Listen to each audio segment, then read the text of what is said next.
Je voudrais juste vous démontrer en quelques mots l'incompétence du candidat socialiste quand il s'agit d'annoncer une mesure qu'il prendrait s'il est élu président de la République.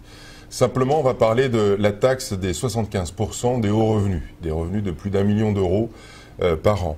Alors déjà, lorsqu'il l'explique, il ne sait pas si c'est par mois ou par an, c'était assez drôle à regarder. Et puis ensuite, les conséquences que ça peut avoir sur un seul secteur, qu'est le monde professionnel du football.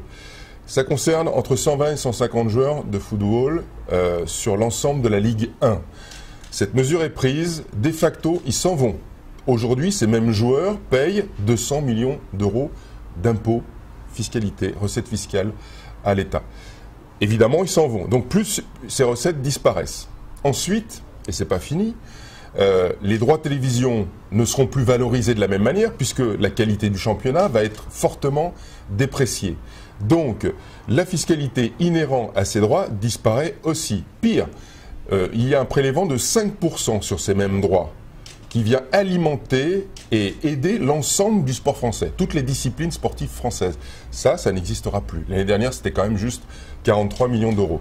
Pire encore, l'incidence fiscale de recettes fiscales, sur les recettes fiscales de la France, sur l'ensemble de l'économie du football, c'est-à-dire les impôts, les charges, les taxes prélevées sur les stades, etc., c'est 1,1 milliard en moins dans les caisses de l'État. C'est pas fini. En termes d'emploi, le nombre d'emplois touchés de manière indirecte ou directe sur l'ensemble du monde du football, à cause de cette mesure, c'est 25 000 emplois.